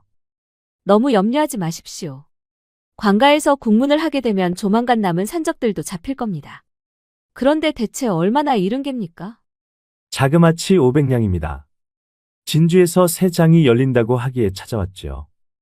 부인에게 천만금을 가져오겠다고 그렇게 큰 소리를 쳤는데 그럼 남은 돈이 전혀 없는 겁니까? 미천으로 가져온 200냥뿐이요. 이거라도 지켰으니 다행이라고 해야 할지. 돌식은 체념한 듯 웃고 있었고 여인은 그런 돌식이를 호기심 있게 지켜보고 있었습니다. 저를 구해주셨으니 은혜를 갚아야죠. 이 고을에는 아주 용한 무당이 있습니다. 무당이라고 하였소? 그 무당이 내 돈을 다시 찾아주기라도 한답니까? 그것은 모르겠으나 분명히 장사꾼 나리에게는 도움이 될 것입니다. 돈을 아무리 써도 아깝지 않은 점쟁이죠. 그 정도란 말이요? 돈을 아무리 써도 아깝지 않을 정도로? 어차피 나리가 여기까지 온 이유도 모두 돈 벌려고 온 게 아닙니까? 뭐라도 얻고 가셔야죠. 여인이 꽤 총명하게 설명하니 돌식이도 조금씩 호기심이 생겼습니다. 그 무당은 어디 있어? 저 옆 동네로 가서 사람들한테 물어보면 알려줄 겁니다. 다시 한번 목숨을 구해주셔서 감사합니다. 남은 돈도 꼭 되찾길 바랍니다, 나리. 그렇게 처자는 돌아갔습니다. 돌식은 처자가 한 말을 계속 되새겨 보았습니다. 처자가 말한 대로 먼 진주까지 왔는데 무엇이라도 얻고 가야 하는 게 아닐까요? 돌식은 속는 셈치고 무당이 있는 곳으로 갔습니다. 그런데 무당의 집으로 들어간 돌식은 또 한 번 탄식하고 말았습니다. 돌식 앞에 앉아있는 무당은 바로 아까 그 처자였지요. 이러려고 무당을 만나라고 한 것이요. 미천이라도 가로채고 싶었소. 진정하십시오, 나리. 그 무당이 바로 제가 맞습니다만 용암 무당이라는 말은 모두 사실입니다. 돌식은 기가 막혔습니다. 살다 별꼴을 다 보는구먼. 산적들한테 도둑질 당한 것도 서러운데 무당까지 속이려고 들다니. 그런 말씀 마십시오, 나리. 전나리를 속이려는 것이 아닙니다. 정말 돈이 아깝지 않을 정도로 용하다는 것은 사실입니다. 못 믿겠으면 잠시 밖으로 나가서 동네 사람들에게 물어보시지요. 무당 말은 사실이었습니다. 무당의 말을 듣고 부자가 된 사람들이 있었지요. 무당이 일러준 대로 선조의 묘를 이장했더니 그렇게 원하던 태기가 생긴 여인도 있었습니다. 정말 그대 말대로 하면 돈을 되찾을 수 있겠소? 무당은 알 수 없는 미소를 지었습니다. 그 돈이 나리의 손으로 직접 들어올지는 저도 알 수가 없지요. 복채만 내시면 나리의 운명을 알려드리겠습니다. 얼마면 되겠소? 100냥을 내시죠. 100냥씩이나? 100냥을 내시면 무조건 대통하십니다. 무조건 대통이라니. 돌식은 한참 고민하더니 100냥을 내주었습니다. 이제 남은 돈은 100냥입니다. 남이 밉다고 하거든 나리는 곱다고 하십시오. 무당은 그렇게 말하고는 더는 아무 말도 하지 않았습니다. 그것이 다요? 남이 밉다고 하거든 나는 곱다고 하라. 그렇습니다, 나리. 딱 이거 한마디입니다. 무당이 뭐 그렇소? 그러지 말고 더 말해보시오. 대체 그게 무슨 말이오? 그럼 100냥을 더 주시지요. 그럼 한마디 더 해드리지요. 돌식은 벌떡 일어섰습니다. 남은 100냥까지 달라고 하니 화가 날 수밖에 없었지요. 이게 대체 무슨 수작이오? 이거 분명히 나를 속이는 게 아니오. 그러자 무당이 빙긋 웃었습니다. 농입니다, 나리. 생명의 은인한테 이렇게 야박하게 굴면 안 되죠. 원래는 100냥을 더 주셔야 하는데 제 목숨을 구해주셨으니 나리에게는 특별히 그냥 알려드리겠습니다. 무당은 목을 가다듬고는 이렇게 말했습니다. 남이 질러가거든 돌아가십시오. 무당은 그렇게 또 한마디만 하고 아무 말도 하지 않았습니다.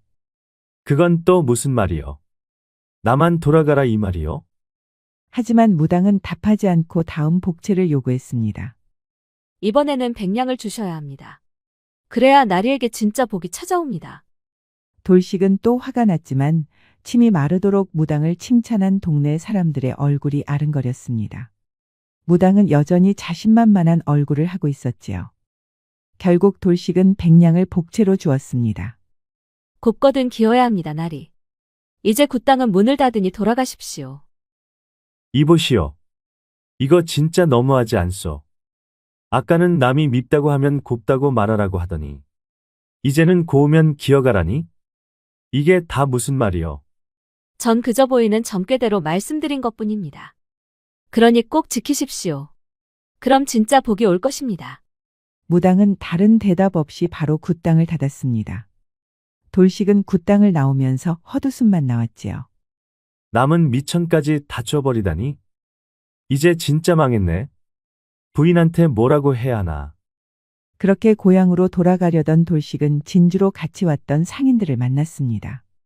상인들도 돌식처럼 미천만은 뺏기지 않은 것이었지요. 우리들도 그 산적놈들을 잡으려고 했는데 도통 방도가 없었소. 대체 어디에 숨어 있는 건지 원.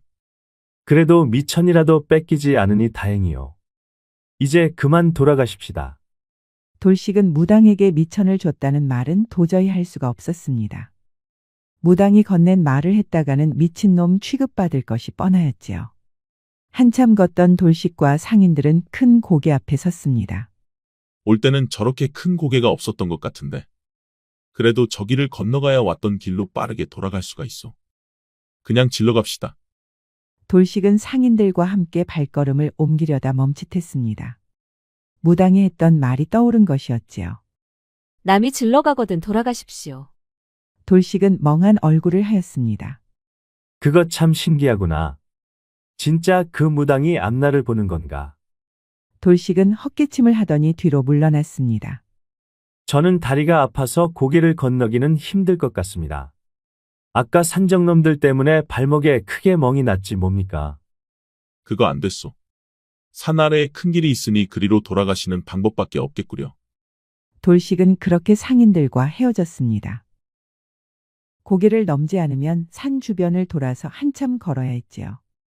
돌식은 무당이 한 말을 계속 되새기며 부지런히 걸었습니다. 큰 길로 한참 걸어가던 돌식은 주막에 들렀습니다. 다음 날 아침 주막에서 수면을 해결하고 나온 돌식은 주모가 하는 소리에 가슴이 철렁 내려앉았습니다. 이야기 들었나? 세상에, 저기 가다 보면 큰 고개가 있잖아. 거기에서 상인들 몇 명이 지나가다가 산적들을 만났다지 뭔가. 돌식은 놀라서 얼른 주모에게 달려갔습니다. 그게 무슨 소리요? 상인들이 산적들을 만났단 말이요? 주모도 돌식이 고개에 들렀다는 것을 알고 있었습니다. 옳거니 손님도 그 고개로 올라가려고 했었지요? 주모는 손뼉을 여러 번 치더니 크게 웃는 것이었습니다. 우리 손님은 천지신명께서 도우셨네. 알고 보니 그 산적들이 고개에 숨어 있었다고 합니다. 얼마 전에 상인들 돈을 훔쳐서 달아났다고 하던데 사람들 발길이 뜸한 곳에 숨어 있었던 게지. 돌식은 침을 꿀꺽 삼키고는 천천히 입을 열었습니다. 그 상인들은 어떻게 됐소? 산적들하고 싸움이 난 것 같은데 많이 다쳤다고 합니다. 그래도 돈은 다 찾았다고 들었습니다. 돈을 다 찾았다고 하였소? 돌식은 얼른 포도청으로 달려갔습니다. 주모가 말한 대로 산적들은 모두 끌려왔고 고개를 올라갔던 상인들은 처참할 정도로 큰 부상을 입었습니다. 산적들을 잡겠다고 온몸으로 싸운 것이었지요. 만약에 돌식도 따라갔다면 상인들처럼 온몸이 엉망이 되었겠지요. 그렇게 돌식은 몸 하나 다치지 않고 돈을 되찾았습니다. 그거 참 신기하구나. 그 무당이 정말 용하긴 용하구나. 돌식은 잃었던 500냥을 다시 주머니에 넣었습니다. 상인들은 많이 다친 탓에 진주에 더 오래 남아 있어야 했습니다. 돌식은 콧노래를 불렀지요. 부인에게 10,000금을 가져왔다고 큰 소리를 칠 것을 생각하니 구름 위에 뜬 기분이었습니다. 큰 길을 따라 계속 걷던 돌식은 아주 작은 고을에 도착했습니다. 그런데 웬 처녀가 마을 어귀에서 자풀을 뜯고 있었지요. 옆을 지나가려던 돌식은 얼굴을 찡그렸습니다. 아무리 봐도 실성한 처녀로 보이는데 그냥 지나가는 게 상책이겠군. 그 옆을 지나가던 선비와 사내들도 바보 같다면서 혀를 끌끌 차는 것이었습니다. 그런데 돌식은 아낙네들이 하는 말을 듣고 걸음을 멈췄습니다. 아낙네들이 처녀에게 참 얼굴이 밉다고 한 것이었지요. 남이 밉다고 하거든 나리는 곱다고 하십시오. 무당이 한 말이 떠오른 것이었습니다.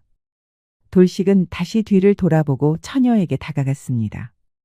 처녀는 여전히 실성한 사람처럼 희죽희죽 웃으며 자풀을 뜯고 있었지요. 아무리 봐도 곱지는 않은데. 그래도 무당이 시키는 대로 해야겠지. 참 곱구나. 돌식이 곱다고 말하자 처녀는 자풀 뜯는 일을 멈추고는 고개를 들었습니다. 돌식은 당황해서 뒤로 물러났고 처녀는 그 자리에 그대로 서 있기만 했지요. 그대로 주막에 들른 돌식은 안도의 한숨을 쉬었습니다.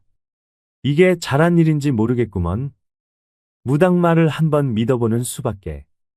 그렇게 막걸리로 목을 축이고 있는데 갑자기 옆에 있던 손님들이 하나둘씩 놀라며 자리를 뜨는 것이었습니다.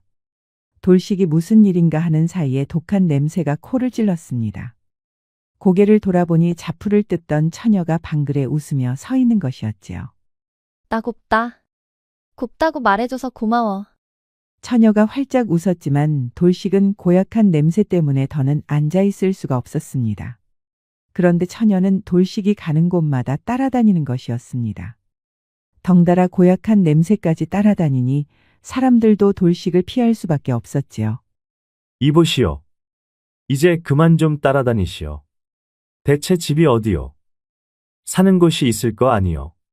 나 곱다. 곱다고 말해줘서 고마워. 돌식은 하는 수 없이 처녀를 데리고 다니며 묵을 곳을 찾을 수밖에 없었습니다. 하지만 처녀의 고약한 냄새 때문에 다들 손님으로 받지 않는 것이었지요. 해가 떨어지고 배도 고프니 돌식도 점점 지쳐갔습니다. 그런데 숲을 헤매던 중 갑자기 처녀가 방글에 웃으며 어딘가를 가리켰습니다. 저기. 내가 자는 곳이다. 처녀가 가리킨 곳에는 동굴이 있었습니다. 나뭇가지가 무성하고 이끼도 자라서 바로 동굴로 알아보기에는 어려웠지요. 그동안 여기서 지냈단 말이요? 처녀는 고개를 끄덕였습니다. 참 안 됐구먼. 여기 잠깐 계시오. 돌식은 모닥불을 피우고 근방에 주막으로 갔습니다. 주막에서 백숙을 하나 만들어서 동굴까지 가져왔지요. 백숙을 본 처녀는 주저하지 않고 허겁지겁 먹는 것이었습니다. 그동안 얼마나 굶주렸으면 참 딱하기도 해라. 백숙을 모두 먹은 처녀는 더 해맑게 웃는 것이었습니다. 일단 나와 함께 다니려면 그 냄새부터 어떻게 해야겠소? 돌식은 처녀를 데리고 근방에 있는 작은 냇가로 갔습니다. 여기서 일단 씻고 계시오. 옷은 내가 어떻게든 구해오겠소. 혼자 할 수 있겠지요? 따곱다. 나 다 할 수 있다. 돌식은 이제 처녀의 냄새에 적응이 됐는지 더는 그 고약한 냄새가 코를 찌르지 않았습니다. 처녀의 착한 심성에 오히려 동정심이 생겼지요. 돌식은 주막과 근방을 다니며 여종이 버리려는 옷을 구할 수 있었습니다. 그렇게 옷을 어렵게 구해서 돌아왔더니 돌식은 또 한숨이 나왔습니다. 처녀가 냇가에서 물장구만 치고 있었지요. 몸을 씻어야 냄새가 사라질 거 아니요? 돌식이 나무랐지만 처녀는 그저 해맑게 웃기만 했습니다. 따곱다. 씻겨줘. 돌식은 얼굴이 빨갛게 달아올랐습니다. 아무리 그래도 그렇지. 정조라는 것이 있는데 어찌 그럴 수가 있어. 하지만 처녀는 아랑곳하지 않고 보채는 것이었습니다. 잠시 고민하던 돌식은 좋은 생각이 떠올랐습니다. 여기 잠깐 계시오. 돌식은 옷을 줬던 여종을 다시 찾았습니다. 돈을 줄 테니 처녀를 대신 씻겨달라고 부탁한 것이었지요. 여종은 기꺼이 돌식을 따라 나섰습니다. 그렇게 처녀는 깔끔한 여인이 되었습니다. 사는 곳이 어딘지 모르오? 이대로 있다가는 또 잡풀 뜯으면서 밉다는 소리만 들을 거 아니오. 그런데 돌식은 처녀의 얼굴을 보고는 또 한 번 얼굴이 달아올랐습니다. 깨끗이 씻겼더니 처녀의 피부가 백옥처럼 하얀 것이었습니다. 돌식은 절로 이런 말이 나왔지요. 곱구려. 정말 곱구려. 처녀는 또 해맑게 웃었지만 이번에는 정말 선녀처럼 아름다웠습니다. 무당 때문이 아니라 진짜 고왔지요. 정말 곱구려. 아니지 아니야. 부인도 있는 놈이 미쳤지. 정신 차려라 돌씨가. 이제 깨끗해졌으니 주막에서 지낼 수 있겠소. 어서 갑시다. 돌식은 처녀가 묵을 방 하나를 잡아주고 자신은 장돌뱅이들과 서로 몸을 부대끼며 어렵게 잠을 청했습니다. 다음 날 아침 요란한 소리에 돌식은 눈을 비비며 일어났습니다. 문을 열어보니 고을 원님과 포졸들이 주막 마당에 서 있는 것이었습니다. 도둑질을 당한 돌식은 또 무슨 일이 생겼는지 걱정하며 마당 앞으로 천천히 걸어갔지요. 그런데 원님 옆에 얌전히 서 있는 처자가 보였습니다. 바로 돌식이 씻겨주고 묵을 방까지 정해준 그 처녀였습니다. 처녀는 돌식을 보더니 다시 해맑게 웃으며 뛰어오는 것이었습니다. 안 됩니다, 아씨. 원님이 처녀를 가로막았습니다. 돌식은 어리둥절했지요. 자네가 아씨를 보살펴준 사람인가? 돌식은 그렇다고 대답했지만 어찌된 영문인지 도통 알 수가 없었습니다. 그런데 원님이 다가오더니 돌식의 손을 덥석 잡는 것이었습니다. 정말 고맙네. 자네 덕분에 아씨가 살았어. 그게 무슨 말씀이신지. 알고 보니 처녀는 영의정의 딸 매화였습니다. 매화는 혼인하고 아이를 낳았으나 유산을 하게 되면서 실성을 한 것이었습니다. 그때부터 다들 매화만 보면 밉다거나 바보라고 놀린 것이었지요. 매화는 소방맞고 친정집으로 쫓겨났습니다. 한동안 집에서 잘 보살폈지만 밤에 혼자 밖을 나오면서 이 지경까지 온 것이었습니다. 매화는 사또의 손을 뿌리치고는 돌식의 품에 안겼습니다. 나 곱다. 곱다고 말해줘서 고마워. 사또는 놀랐습니다. 매화를 깨끗이 씻겨준 돌식의 사연을 모두 전해 들은 것이었습니다. 사또는 크게 감격하여 돌식의 손을 잡아주었습니다. 내가 그간 영의정 대감과 연통을 주고받았는데 그 험한 일을 겪은 이후로 아씨에게 곱다고 말해준 사람은 없었다네. 아씨가 그동안 얼마나 상처가 컸겠는가? 자네가 곱다고 말해준 덕분에 우리 아씨에게 희망이 생긴 게지. 돌식은 바로 사또를 따라서 영의정을 만났습니다. 장사를 하러 진주에 갔다가 도둑질을 당하고 점쟁이를 만나더니 이제는 영의정의 집까지 온 것이었습니다. 영의정은 돌식의 손을 잡아주며 눈물을 흘렸습니다. 모두 전해 들었다네. 자네 덕분에 우리 딸이 살았네. 이것으로 은혜를 모두 갚을 수는 없겠으나 부디 받아주시게. 영의정은 무려 만냥을 주었습니다. 돌식은 숨이 넘어갈 정도로 놀랐다가 영의정에게 큰절을 올렸지요. 그렇게 고향으로 돌아가려고 했지만 매화가 돌식의 팔을 잡고 놓아주지 않았습니다. 나 곱다. 가지 마라. 가지 마. 여식이 이렇게 자네를 원하는데 잠시 있다 갈 수는 없겠나. 송구합니다, 대감마님. 고향에서 부인이 목 빼고 기다리고 있습니다. 돌식의 사연을 들은 영의정은 무릎을 치며 웃었습니다.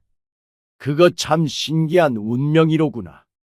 나도 별의별 일을 다 겪었지만 자네는 그 짧은 시간 안에 지옥과 극락을 오갔구먼. 영의정은 부인을 만나야 한다는 돌식이 사뭇 대견해 보였습니다. 지금까지 영의정의 딸을 마다할 사내는 없었습니다. 모두 영의정의 권력을 탐한 것이었지요. 돌식은 그렇게 금이환영했습니다. 대문을 열고 들어온 돌식은 큰 소리로 부인을 불렀습니다. 내가 왔소, 부인. 약속한 대로 10,000금을 가지고 왔소. 내가 그동안 어떤 일을 겪었는지 알면 아마 까무러칠 것이요. 돌식은 생각만 해도 신이 났습니다. 잠시도 가만히 있지 못해 발을 둥둥 구르는 것이었지요. 문을 열고 나온 부인은 늘 그런 것처럼 새침한 표정이었습니다. 그런데 부인이 평소보다 달랐습니다. 얼굴에 연지가 과하게 묻은 것이었지요. 부인이 연지로 화장을 한 적이 언제였는지 돌식은 가물가물했습니다. 당신 왔군요. 왜 이렇게 갑자기 온 거예요? 미리 연통이라도 좀 주셨어야지. 부인 정말 곱구려. 이렇게 날 환대할 줄은 꿈에도 몰랐소. 돌식이 기쁜 마음에 부인에게 다가가려는데 또 한 번 무당이 한 말이 떠올랐습니다. 곱거든 기어야 합니다, 나리. 돌식은 부인의 얼굴을 다시 자세히 보았습니다. 연지로 화장한 부인의 얼굴은 그 어느 때보다 고왔습니다. 무당이 말한 대로 이대로 몸을 숙여서 기어야 하는 것일까요? 돌식은 이제 무당의 말을 믿지 못할 이유가 없었습니다. 그대로 눈 딱 감고 몸을 숙여서 기어가면 되는 일이었지요. 그런데 부인이 몸을 숙이는 돌식을 보고 화들짝 놀라는 것이었습니다. 부인이 왜 이렇게 놀라는 걸까요? 알고 보니 마루 밑으로 웬 사내가 숨어 있는 것이었습니다. 사내는 돌식과 눈을 마주치더니 기겁하며 도망치는 것이었지요. 돌식은 놀라서 사내를 쫓아갈 엄두도 내지 못하였습니다. 하지만 사내는 얼마 가지 않아서 포졸들에게 붙잡혔습니다. 주막에서 만났던 고을 사또가 잡은 것이었지요. 영의정 대감께서 자네를 몰래 호위하라고 지시하였다네. 그런데 여기 사또에게 들어보니 자네 부인의 행실이 수상했다고 하더군. 서방이 장사를 하러 나갈 때마다 낯선 사내를 집으로 들인다는 게야. 그런데 자네는 마루 밑에 숨은 것을 어찌 알았는가? 돌식이는 무당 얘기를 할 수가 없었습니다. 부인이 다른 남자와 정을 나눴다는 게 여전히 믿기지 않았지요. 사내의 정체는 바로 옆 동네에 사는 달식이었습니다. 제물포까지 가서 물고기 장사를 했다는 그 달식이었습니다. 부인이 달식이 칭찬을 한 이유가 있었지요. 돌식이 진주로 멀리 떠난다고 하니 연지로 화장을 하고 달식과 놀아나고 있었습니다. 부인은 낯선 사내와 정을 나눈 죄로 관가로 끌려갔지요. 그렇게 1년이라는 세월이 흘렀습니다. 돌식이는 이제 장사 수완이 좋아서 전국을 유랑할 정도로 여유가 있었지요. 오늘도 장사를 마치고 집으로 돌아온 돌식이는 뜻밖의 손님을 만났습니다. 바로 영의정이었습니다. 그동안 잘 지냈는가? 듣자 하니 장사 수완이 제법 좋다고 하더군. 어찌 여기까지 오셨습니까, 대감마님? 그동안 기별도 없으니 이렇게 직접 찾아온 게 아닌가. 돌식은 고개를 숙였습니다. 저 같은 장돌뱅이가 무슨 염치로 대감마님에게 기별을 하겠습니까? 어림도 없습니다, 대감마님. 영의정은 호탕하게 웃었습니다. 그리고 그 뒤로 아리따운 처자가 모습을 드러냈습니다. 처음에는 알아보지 못했습니다. 저를 알아보시지 못하겠습니까? 돌식은 천천히 고개를 들었습니다. 머리 위로 솟아난 나뭇가지들. 방글에 웃을 때마다 고약하게 나는 냄새. 자풀을 뜯으면서 따라다녔던 처녀 바로 매화였습니다. 돌식은 놀라서 입을 다물지 못했지요. 아씨가 어찌 여기까지? 도련님 덕분에 저희 병이 모두 나았습니다. 도련님처럼 따뜻한 분을 만난 게 정말 복이었습니다. 매화는 집으로 돌아온 그날부터 꾸준히 약재를 다려 먹었습니다. 매일 운동을 하며 기력도 찾아가고 있었지요. 하지만 매화가 진짜 병을 치료할 수 있었던 것은 바로 돌식의 그 따스한 온정 덕분이었습니다. 도련님과 동굴에서 지냈던 하룻밤이 자꾸 기억이 납니다. 돌식은 당황해서 얼굴이 달아올랐습니다. 나도 이야기 전에 들었네. 그 더러운 동굴에서 빼내준 사람도 자네였더군. 생각했던 것보다 자네에게 진 빚이 너무 크네. 전 이미 아버지에게 도련님과 혼인하겠다고 말씀드렸습니다. 이제 도련님만 허락하시면 됩니다. 돌식이는 믿을 수가 없었습니다. 영의정의 딸이 청혼을 하다니. 영의정은 포근한 미소를 지으며 돌식의 어깨를 두드려 주었습니다. 딸내미가 이렇게 자네를 원하니 나도 별 도리가 없구먼. 내 딸과 혼인해 주겠나. 돌식은 매화와 혼인하고 호조참의 자리에 올랐습니다. 단순히 영의정의 사위라는 이유가 아니었습니다. 이미 돌식은 장사 수완이 좋기로 명성이 나 있었고 그가 관직을 맡는다고 하니 전국의 장사치들도 인정하는 것이었습니다. 그로부터 돌식은 돈이 돌아가는 경제도 파악하여 판서까지 고속 승진하였습니다. 인자의인이라고 하였습니다. 공자의 가르침에 따라 어진 사람은 타인을 사랑할 수 있습니다. 돌식처럼 따스한 온정을 베풀 수 있는 사람이 되었으면 하는 마음으로 오늘의 이야기를 마치겠습니다. 지금까지 백세야담을 시청해 주셔서 감사합니다. 백세야담 많이 사랑해 주세요. 구독과 좋아요, 알림 설정도 잊지 마시고 꼭 눌러주세요. 애정이 담긴 댓글도 많이 부탁드립니다. 야담과 옛날 이야기 가득한 백세야담 어떠셨나요? 앞으로도 재밌고 감동적인 이야기가 가득하니 많이 기대해주세요. 기대해주세요. 기대해주세요. 기대해주세요. 기대해주세요. 기대해주세요. 기대해주세요.